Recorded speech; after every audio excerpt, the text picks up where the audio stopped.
রাম গুণগান গাইতে গাইতে যখন হনুমান চলে যায় রামচন্দ্র প্রণাম করে রেখে বলছে প্রভু গো প্রভু রামচন্দ্র রঘুনাথ আমি আপনার বাড়ির তোমার গায়ক কি বললো? বলার কথা শেষ নাই প্রভু ছেলেতে নয় মনে হয় উঠা কাঁচা মরিচ হ্যাঁ ও প্রভু লক্ষণ বলেছে ছোট আরে ছোট হইলে কি বলবো ছোট হইলে কি বলবো অর্থাৎ কি আছে খুব জাল ও ছোট হইলে কি বোঝাল আছে হ্যাঁ দেখো জ্ঞানের নারী কিন্তু টনটনাটন আনতে কিন্তু পারে না হনুমান হ্যাঁ এবার যখন ভরতকে পাঠিয়েছে ভরত যখন চলে যায় আর ভরতকে যে মাত্র ভরত বলাতে কোন ঠিকানা কেমন আছে ভরত লপে কেমন আছে খুশি রে ওদের এখন আসছে না উনি আমাদের কাকা বাবু ওনার কি নাম? ওনার নাম হচ্ছে ভরত নাম তো খুব সুন্দর। কি বেরো। আরে বেরোত না ভরত ভরত আর ওরা বউ মত রতন হয়েছে। ভরত আমাদের কাকা বাবু আমাদের পুরাতত্ত্ব মহাশয় কাকা বাবু বলবো আমাদের পিতা যখন বনবাসে গিয়েছিল তখন আমাদের এই কাকা বাবু কত না কষ্ট করেছিল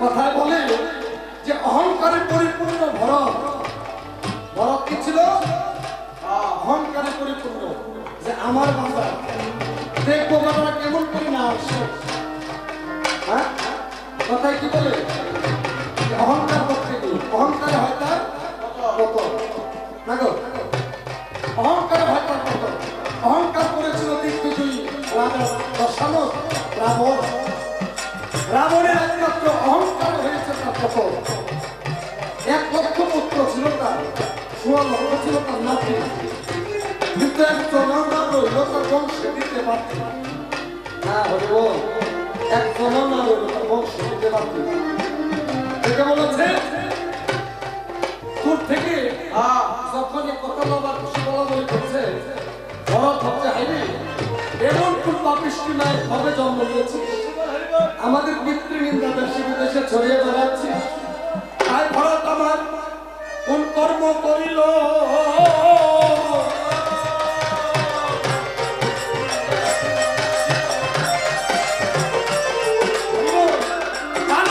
কথা শুনতে পেয়ে বেমুখ হয়ে ভরত আমার চলে যায় না সবাই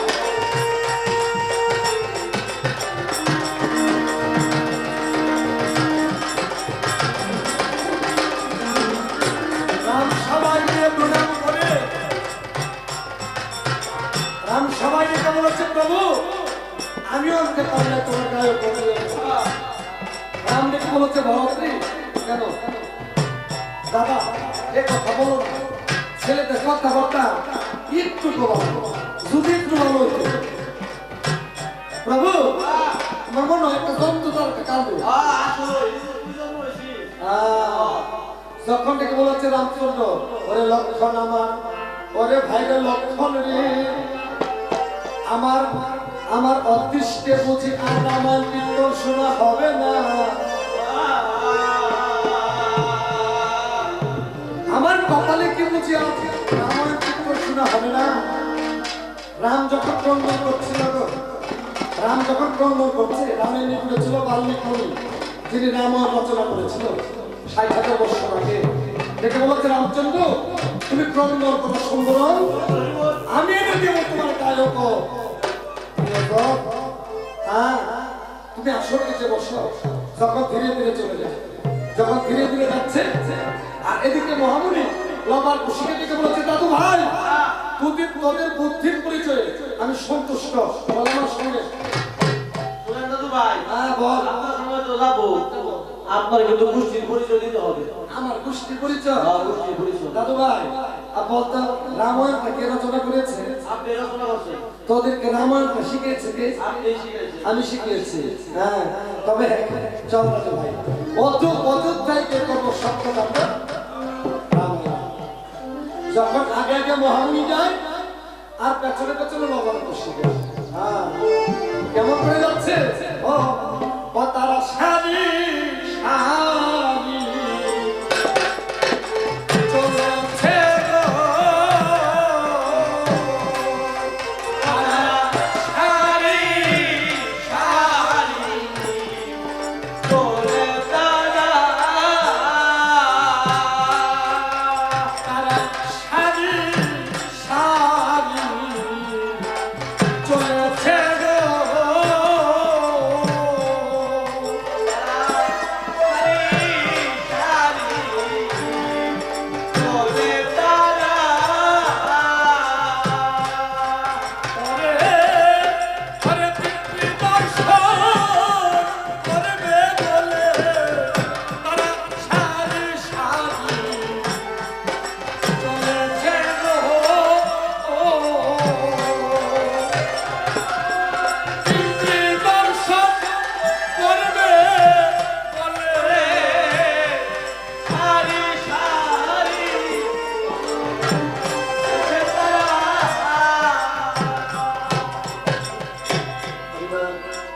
তারা সারি সারি যাচ্ছে, আগে আগে মহামণি আর পেছনে লবণ বসে, যেতে যেতে রামসভা। যখন রাম যেটা বলেছে বালকগণ, আরে লক্ষণ, আরে লক্ষণ, এই গায়ক দুজন, এদেরকে বসতে দাও দুটি সোনার সিংহাসন। যখন বসতে দিয়েছে সোনার সিংহাসন, দেখে বলছে মহারাজ সোনার সিংহাসন কেন দিয়েছে?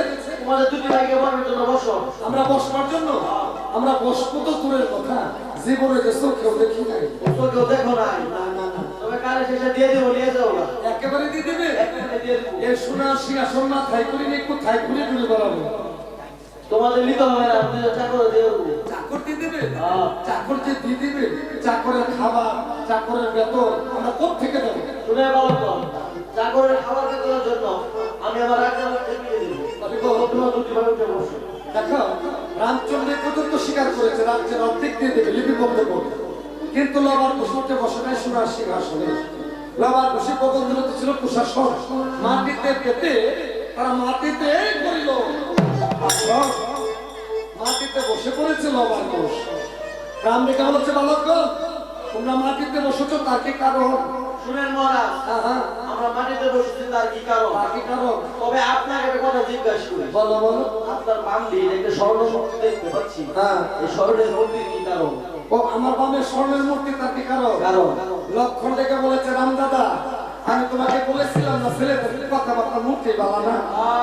দেখছো এই যে দেহ সারা দুইটা বলছিলাম না, একটা জঙ্গু একটা কালগো। এই যে তোমার বামে যে স্বর্ণের মূর্তি দাদা গো, এই স্বর্ণের মূর্তিটা তোমার বামে রাখছো কেন জানে থাকলে সভ্য নষ্ট করছে। রাম প্রশ্নের জবাব দিতে পারছে না।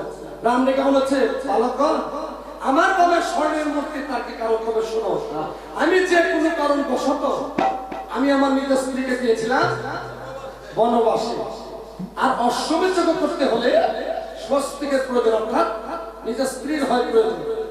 তাই নিজের স্ত্রীর প্রতিমূর্তি আমি সোনার দ্রব্যে নির্মাণ করে বামে রেখে আমি যজ্ঞ করবো রাম কমল লোচন। বাহ, অতি চমৎকার বন্দোবস্ত আপনার রাতে এখানে রয়েছে। আছে আছে। তবে আপনার পিতা কোথায় আছে? পিতা আমার দশরথ পিতা আমার বেঁচে নাই। বেঁচে নাই? বেঁচে গেছে কই? বেঁচে নেই। তবে গেছে কই? গেছে কই? তিনি অনেক আগে স্বর্গবাসী হয়েছে। ও অনেক আগে আপনার সর্বনাশ হয়ে গেছে। তাড়াতাড়ি সর্বনাশ না, যখন মারা যান স্বর্গবাসী হয়। এই এত সুন্দর বন্দোবস্ত আপনার রাজ্যে থাকতে আমাদের মা গুলোকে কেন বিধবা করে রাখছেন ঘরে? কি হলো? স্বর্ণ দিয়ে যদি আপনার ভার্যা তৈরি হইতে পারে, তবে স্বর্ণ দিয়া, হয়তো রূপা দিয়া, হয়তো তামা দিয়া, হয়তো একটা বড় এক বাঁশ দিয়া, যদি কোনে বলে একটা 10 রাজা আপনি তৈরি করে রাখতেন ঘরে, আপনার তিনটা মা বিধবা হইতো না, সঙ্গ সিঁদুরে বজায় থাকতো, সাদা শাড়ির দাম পারতো না, আদব সরার কাছে হিন্দু কম লাগতো না, আর নবদ্বীপে গোবিন্দ ভজন কম লাগতো না। যদি কোনে বলে একটা 10 তৈরি করে রাখতেন ঘরে, কাঁচা কলা হিন্দু বলে ভালো লাগতো না, সাদা শাড়ি দাম বাড়তো না, আর সর্ব সিঁদুরে বজায় থাকতো। দেখে বলতে মহারাজ, মহারাজ আপনার তো একটা মা না, আপনার কয়টা মা? রামের কয়টা মা গো? কি বলো? রামচন্দ্রের কয়টা মা? আজ একজনের কাছে চারটা মা।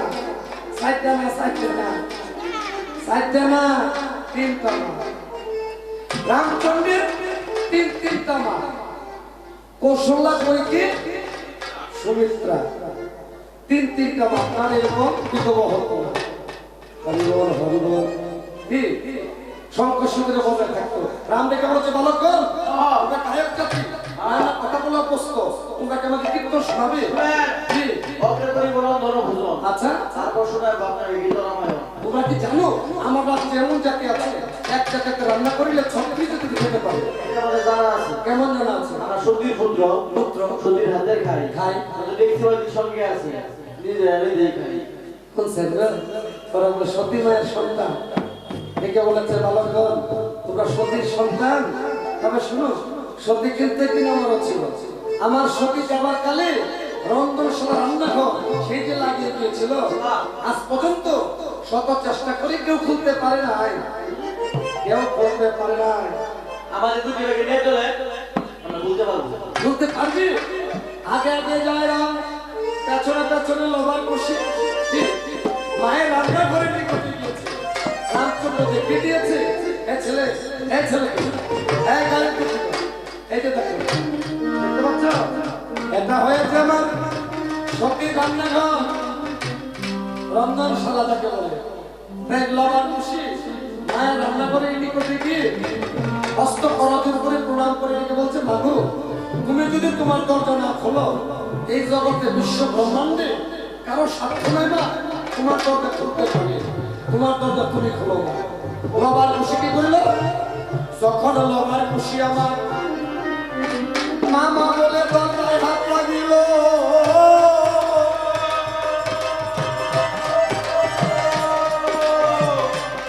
আপনা হতে দরজায় আমার খুলিয়া গেল।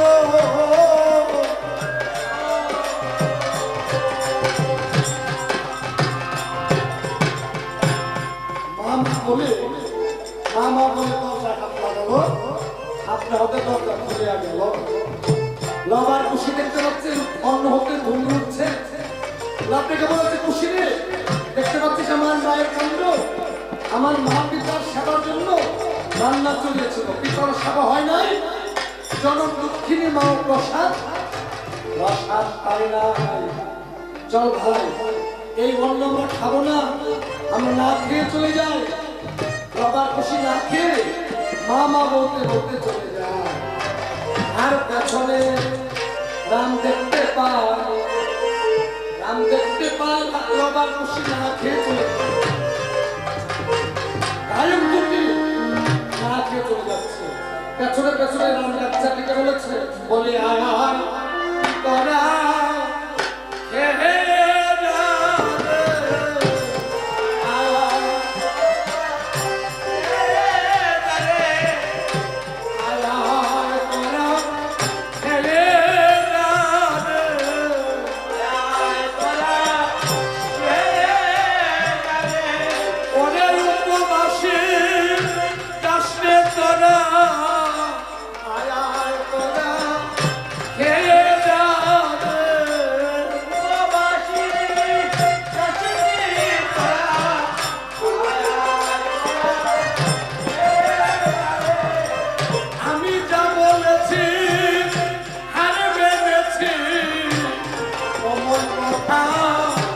বলবো না রে, বলেছি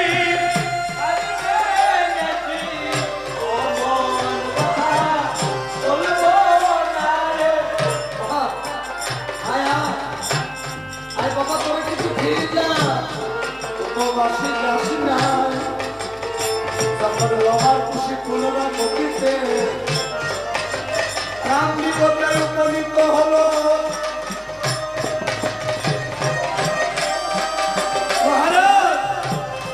মহারাজ, আমরা এই অন্ন খেতে পারি, আপনি যদি আমাদের সঙ্গে বসে সেবা করেন। রাম কি করেছে? একটি খরচকে খেতে তিনটি করেছে, পিতা পুত্রের সেবা করে জন্ম খুঁজেছে। ওদিকে মানব পূজাকে পাঠিয়ে দিয়েছে সতী মন্দিরে বিশ্রামে, আর এদিকে হে রামচন্দ্র, রাম রঘুব, তুমি যজ্ঞের আয়োজন করো, তুমি যজ্ঞের আয়োজন করো। তুমি কি যজ্ঞ করবে না? তাই রাম কি করেছে জানো? রামের বামে স্বর্ণ সীতা নিয়ে দাঁড়িয়ে আছে। আর ওদিকে ছিল যত ছিল মণি ঋষি, 60,000 মণি ঋষি মণি ব্রাহ্মণ, সবাই উপবিষ্ট। তারা কি করেছে জানো? মণি ব্রাহ্মণগণ যজ্ঞ অগ্নি কেন্দ্রে ঘৃত মধু ঢেলে ওম সাহা বলে, ওম সাহা বলে তাতর ধ্বনি করিতে লাগিল।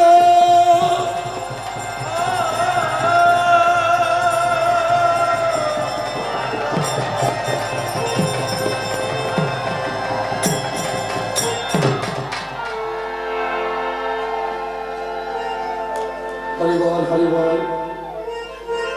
যজ্ঞ অগ্নি কেটে ঘৃত মধু ঢেলে ওম সাহা বলে তিনবার ধ্বনি করেছে। যজ্ঞ অগ্নি ফাঁকা করে জ্বলছে। আবার যজ্ঞ অশ্বকে এনে ছাদর করে অশ্বমের যজ্ঞ ঘোড়াকে করেছে কর্তন। যখন ঘোড়াকে করেছে কর্তন, রামচন্দ্রের যজ্ঞ হয়েছে সমাপন। কিন্তু ভাবে মনে মনে ঋষিমণি ব্রাহ্মণগণ কি ভাবছে? চিন্তা করছে ঘোড়া ছিল কার? এই ঘোড়া ছিল দেবরাজ ইন্দ্রের। দেখো, ঘোড়া ছিল কার? স্বর্গের রাজা। স্বর্গের রাজা ছিল দেবরাজ ইন্দ্রদেবের ঘোড়া। তাই বুঝতে পেরে মণি ব্রাহ্মণগণ মৃত সঞ্জীবনী মন্ত্রের দ্বারাতে জল ছিটিয়ে কাটা অশ্বকে জীবিত করেছে। মন্ত্রের দ্বারাতে যেমাত্র ঘোড়াকে জীবিত করেছে, ঘোড়াকে কর্তন করেছে, আবার ঘোড়াকে জীবিত করেছে। ইন্দ্রদেবের ঘোড়াকে ইন্দ্রদেবের কাছে পাঠিয়ে দিয়েছে। হরিবল হরিবল। আর ওদিকে লবার খুশি বিশ্রামী পর দিবস রাম সভা দাঁড়িয়েছে। হ্যাঁ, কি পরে সভা করে বসে আছে। প্রভু নারায়ণ সভা করে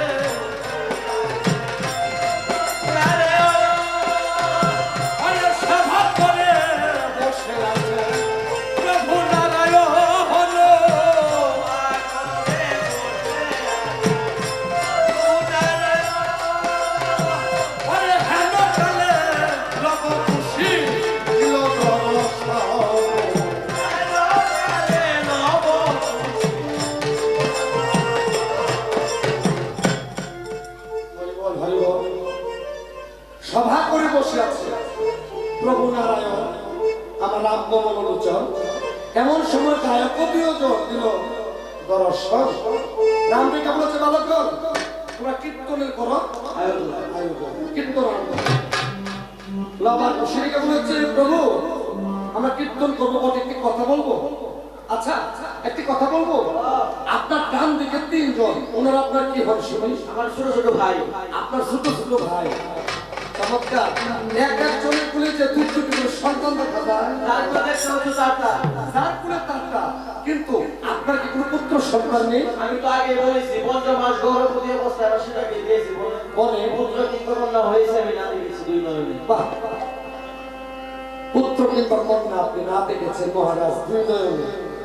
লবার মুশরিকে বলছে, মহারাজ আমাদের গানে আছে কোন স্ত্রী পুত্র কন্যা হিনা বাড়িতে কখনো গাই নাই গান রামায়ণ। লবার মুশরিকে বলেছে, গাইনি গান রামায়ণ। রাম ভাবছে, হাইরে এখন আমি পুত্র পাই কোথায়? এই কীর্তন শুনতে হলে পুত্রের হয় প্রয়োজন। আমার তো পুত্র নেই, আমি পুত্র পাবো কোথায়? যখন পেছন করে রাম যায়, হনুমানকে দেখতে পায়, হনুমানকে কান্দে খুলে নিয়েছে। রাম ভাবছে, সেই তোমার পবন পুত্র হনুমান। কি বলো? সেই তোমার পবন পুত্র হনুমান। খুশি রেখে বলেছে, দাদা দেখো তো, এটা কি রামচন্দ্রের পুত্র হইলো? রামচন্দ্রের পুত্র লুম্বা সুমা ফুম্বা, লেম্বুরুলা পুত্র মুখটা দেওয়া মুখটা পুরা এই জগৎ দেখা যায় মুখ পুরা কে বলে গড় পুরা মুখ পুরা ত্রিপুরা বাইগল পুরা। তার নাম হইল মুখ পুরা। হ্যাঁ, এবারটা রামচন্দ্রের পুত্র আমার লিঙ্গ আছে দেখা যায়। লিঙ্গ আছে হ্যাঁ ছি, ছি, ছি, ছি, ছি, ছি, ছি। রাজা রামচন্দ্রের পুত্র একটা বনের বানর রামের কথা শুনতে পেয়ে হনুমানকে যে মাত্র কুল হতে ফেলে দিল, হনুমানকে কুল হতে ফেলে দিয়েছে। রাম দেখে বলছে বাবা কর, হনুমান হয়েছে আমার পালিত সন্তান, আমার বড়জাত সন্তান, তবে তোমরা কীর্তন আরম্ভ করো। লবার শিখে যাচ্ছে সপ্তকাণ্ড রামায়ণ শুরু করেছে গো। হ্যাঁ পরে গুন গুন গুন গুন গুন গুন সরে যখন বিনাই দিল প্রাণ। আরে গো, বিনাই দিল প্রাণ। বিনা বলছে জয় সীতাগণ, রাম জয় মধুরা।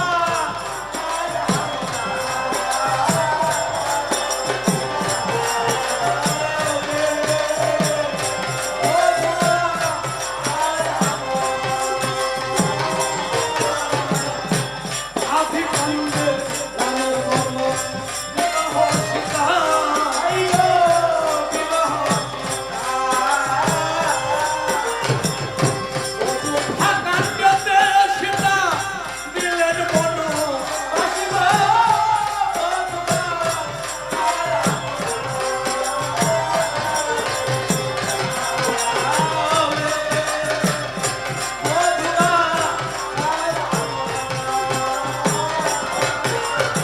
আরে সুন্দর আকাণ্ডতে সীত বাঁধিলেন শ্রীরাম। আইয়ো বাঁধিলেন পাতালপুরে উভয় পক্ষে হইল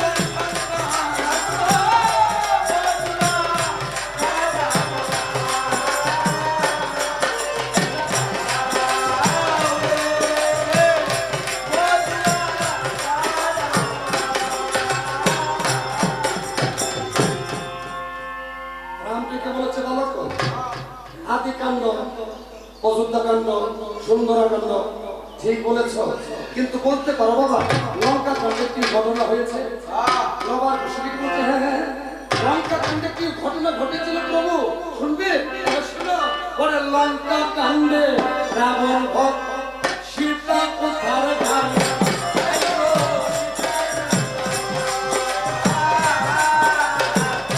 তাই দেখিয়া ভক্তগণে উলুধ্বনি, হরি হরি বল।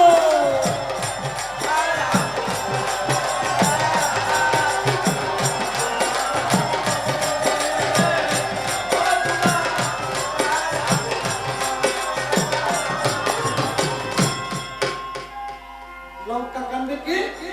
লঙ্কা কাণ্ডে ঘটেছিল রাবণ বধ। লঙ্কা কাণ্ডে কি? রাবণ বধ, সীতা উদ্ধার গায়।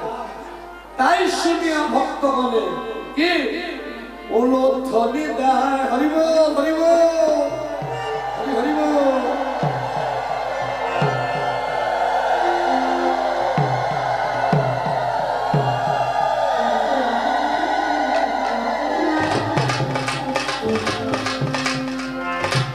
মা, এই যে আজকে সমস্ত ভক্তেরা কেমন এই শ্রী শ্রী রামকৃষ্ণ মঠে আশ্রমে এই ভক্তের চরণ, আর হয়তো আজকে তিনটা চলে গেলেই তো চলে যাবে উৎসব, আবার বছর গড়িয়ে আসবে। কি বছর গড়িয়ে আসবে, তারপরে আসবে, কিন্তু একটি বছর পরে আসবে। মায়েরা কিন্তু সবাই কিন্তু অপেক্ষায় থাকে রামকৃষ্ণ আশ্রমে কখন কীর্তনটা হবে, যাবো ওখানে সবাই যাবো। আজকে সেই দিন অপেক্ষায় আছে। হরি বল। তখন ধীরে ধীরে এমনি করে লবার খুশি সপ্তকাণ্ড রামায়ণ সমাধান করেছে। দেখে বলেছে লক্ষণ বাইরে লক্ষণ আমার ভান্ডার হতে এদেরকে সপ্তকোটি স্বর্ণ মুদ্রা দিয়ে দেয়। যখন সপ্তকোটি স্বর্ণ মুদ্রা দিয়েছে, সপ্তকোটি স্বর্ণ মুদ্রা দিকে বলে লবার খুশি মহারাজ সপ্তকোটি স্বর্ণ মুদ্রা কেন দিয়েছেন? আপনি এত দয়াল,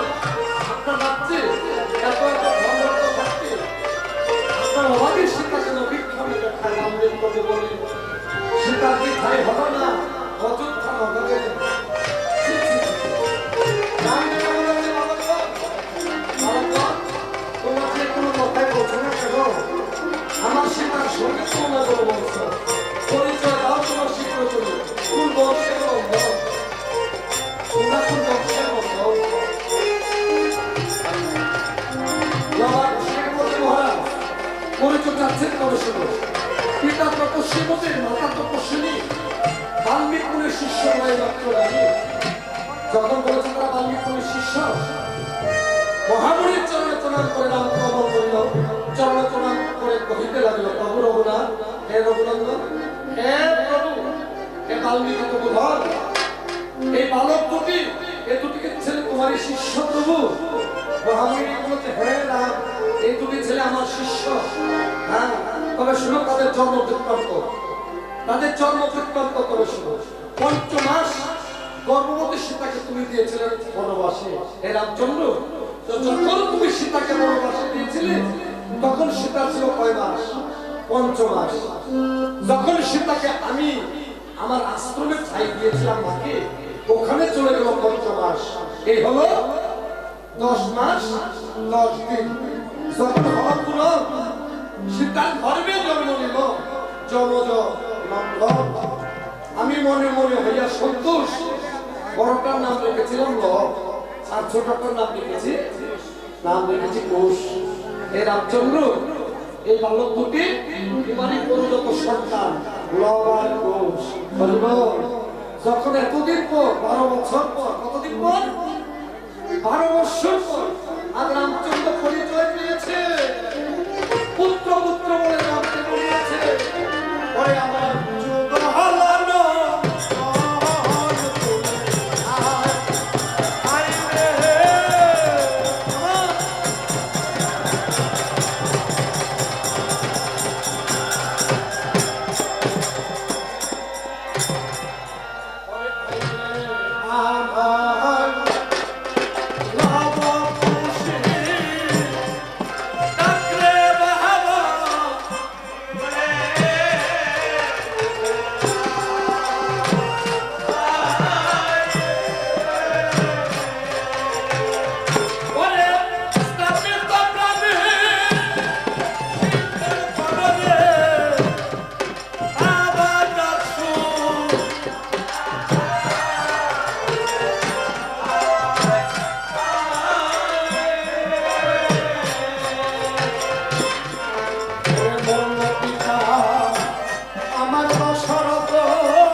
পরিচয় পেয়েছে রাম কমলোচন, পুত্র পুত্রকে টেনে টান টান নিয়ে চলে দেখে বলছে, বাবা ল বলে খুশি রে, একটিবার বলতে দিকে তোদের মায়ের কথা বল না, একটিবার বলে বল তোদের মা কেমন আছে, আমি শুনবো তোদের মায়ের কাহিনী। বাবার খুশি রেখে বলেছে, পিতা তুমি আমার মায়ের কাহিনী শুনবে, তুমি এত শুনবে কেন? সকলে শুনো, আমার মা কত সুখে আছে, আমার মা কত শান্তিতে আছে, আমার মায়ের গুণের কথা শুনবে। তবে শোনো, আমার মা কত সুখে আছে।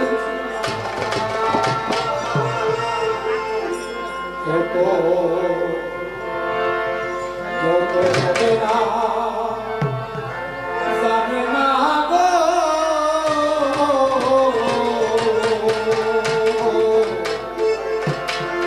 ওরে কার কলা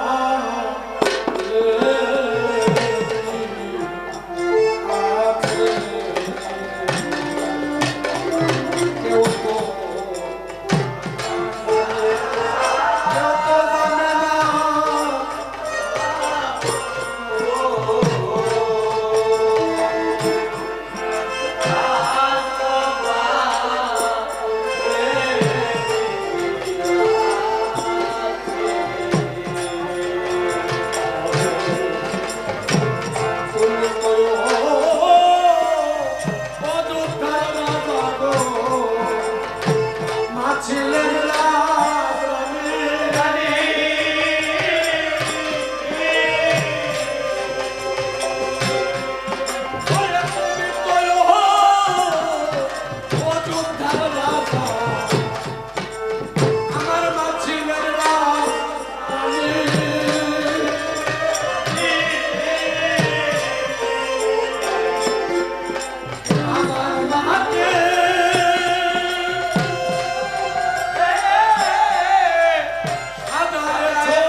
ফুরালো কখন জানি বলি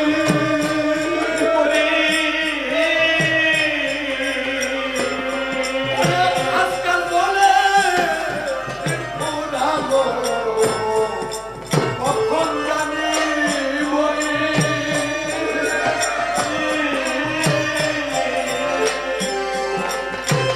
সময় থাকতে আশার মতো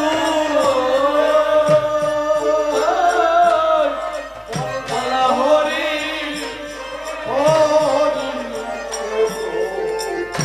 কেউ তো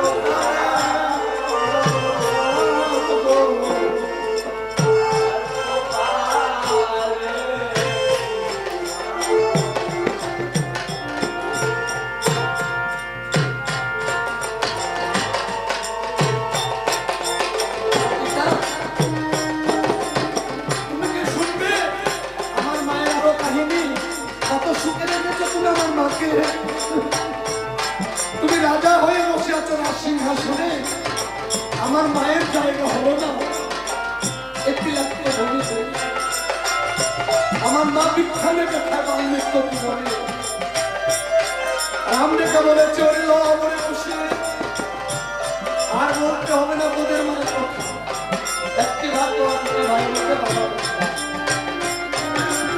আমাকে বাবা বলে দাও তখন পুত্র পুত্র বলে টান দিয়ে দিয়েছে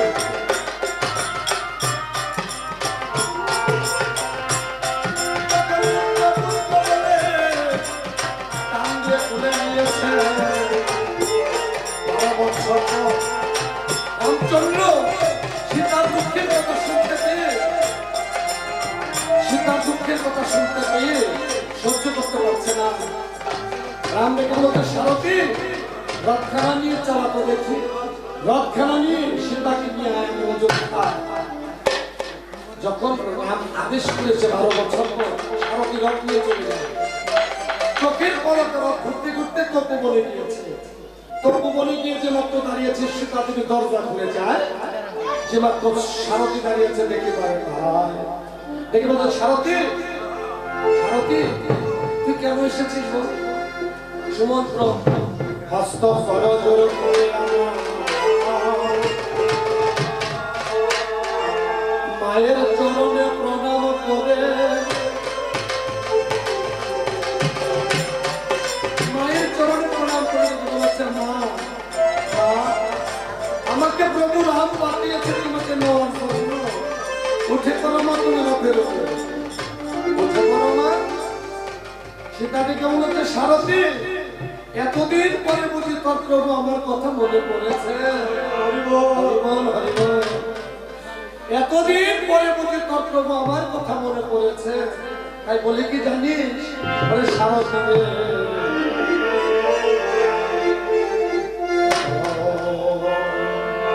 তোর দাসের কথা বুঝি পরে পড়েছে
কত ভক্তের ডাকে তুমি সাড়া দাও এই দাসীর কান্না তুমি শুনতে পাচ্ছ না?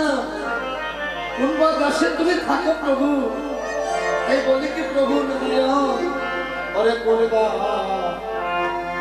দেশে আছো রে ওরে দয়া ওরে সেই দেশ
রাম দেখতে পাচ্ছে সীতা দাঁড়িয়ে আছে মাংসবাহী গায়ে, কখনো দম ফেলতে প্রাণটুকু বেরিয়ে যায়।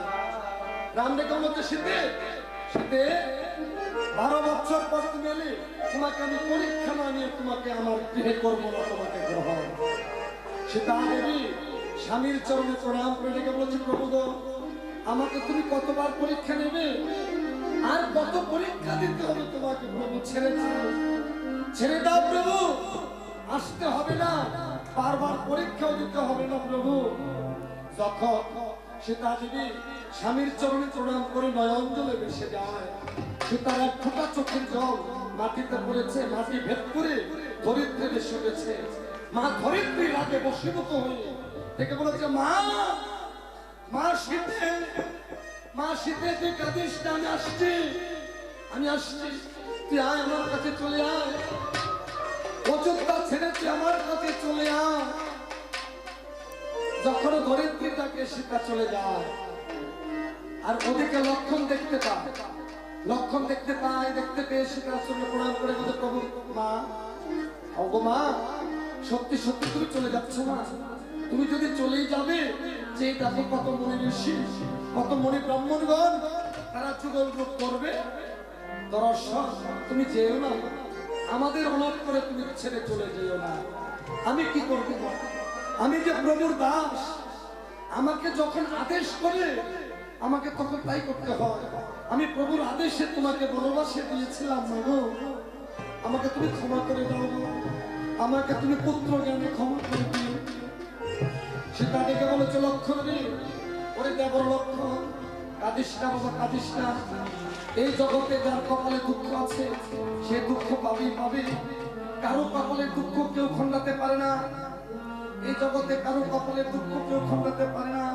লক্ষণ রে, ওরে দেবর লক্ষণ, তাই বলে কি জানিস, আমার এই সীতা নামে যে কত কষ্ট, আমার এই সীতা নামে যে কত কষ্ট, কত যন্ত্রণা, কত বঞ্চনা, আর সইতে পারছি না। লক্ষণ রে, ওরে আমার দেবর লক্ষণ, আমার এই সীতা নামে যেন এই পৃথিবীর মুখে আর কেউ যেন নাম না রাখে। এই সীতা নামে কত কষ্ট, কত যন্ত্রণা, কত বঞ্চনা। লক্ষণ মায়ের চরণে প্রণাম করে যখন দুটি সোনার সিংহাসন এনেছে, ওদিকে সীতা দেবী লক্ষণকে দাঁড়া করিয়েছে, দুটি সোনার সিংহাসন দাঁড়া করিয়েছে, একটিতে বসে গিয়েছে গোলক ছেড়ে কনক বিহারী রাজা রামচন্দ্র, রামক ধনুকারী। রামের বামে সীতা দেবী, যখন রামের বামে সীতা দেবী মহামণি লবার কুশিকে নিয়ে সীতার কাছে ডেকে বলেছে, মা সীতে, আমি তোর কাছে কথা দিয়েছিলাম যে তোর দুটি ছেলেকে তোর কোলে ফিরে দিয়ে যাবো মা, এই আজ সময় এসেছে, এই আজ সময় এসেছে, এই নেমাতো ল আর এই নেমাতো কুশি।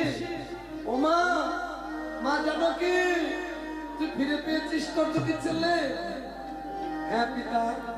তাই লক্ষণকে বসেছে রামচন্দ্রের কোলে, আর কুশকে বসেছে সীতা দেবীর কোলে, আর ভরত ও শত্রুঘ্ন তারা চামর তোলাচ্ছে, আর লক্ষণ পেছনে গিয়ে ছত্র ধারণ করেছে, রাম সীতার যুগল রূপে বসেছে। ওই রাম সীতার যুগল রূপ দেখতে পেয়ে অযোধ্যার যত ছিল ভক্তগণ, নরনারীগণ, তারা উলুধ্বনি জয় করে করছে আনন্দ। জয় জয় মঙ্গল কর, জয় রঘুনাথ হে, জয় জয় মঙ্গল কর, জয় রঘুনাথ হে।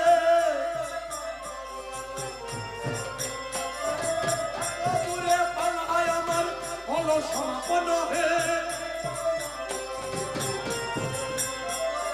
রাম সীতা যুগল রূপে অযোধ্যায় বসিল হে, ভক্তবাঞ্ছা পূর্ণ কর কৌশলা নন্দন হে। জয় রঘুনাথ, জয় রঘুনাথ, জয় রঘুনাথ, জয় রঘুনাথ।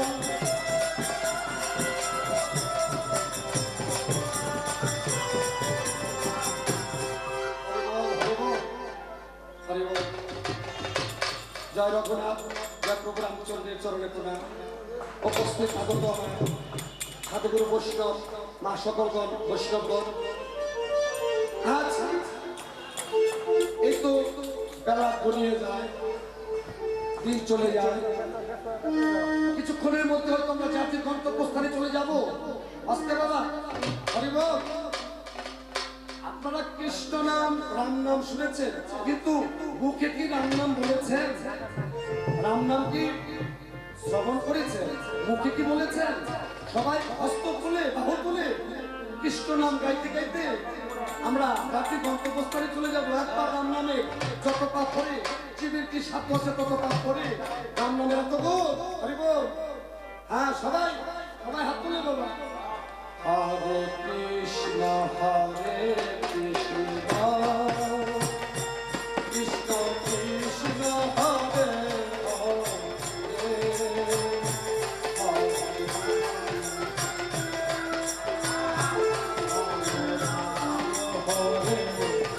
হরে হরে কৃষ্ণ হরে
এই এমন ভুল আর করিস না,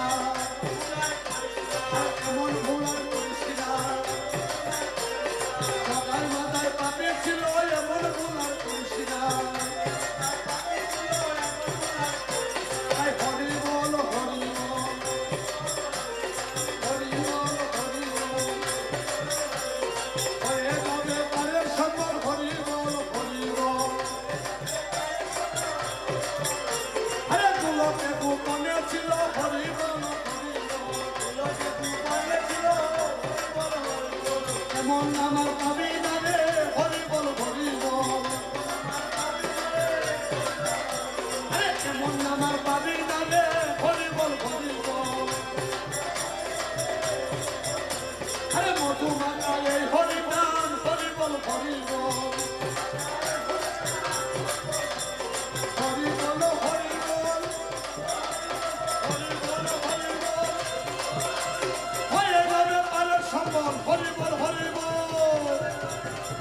হরি বল জয় রঘুনাথ, হরি বল হরি বল হরি বল। হরি বল হরি বল হরি বল হরি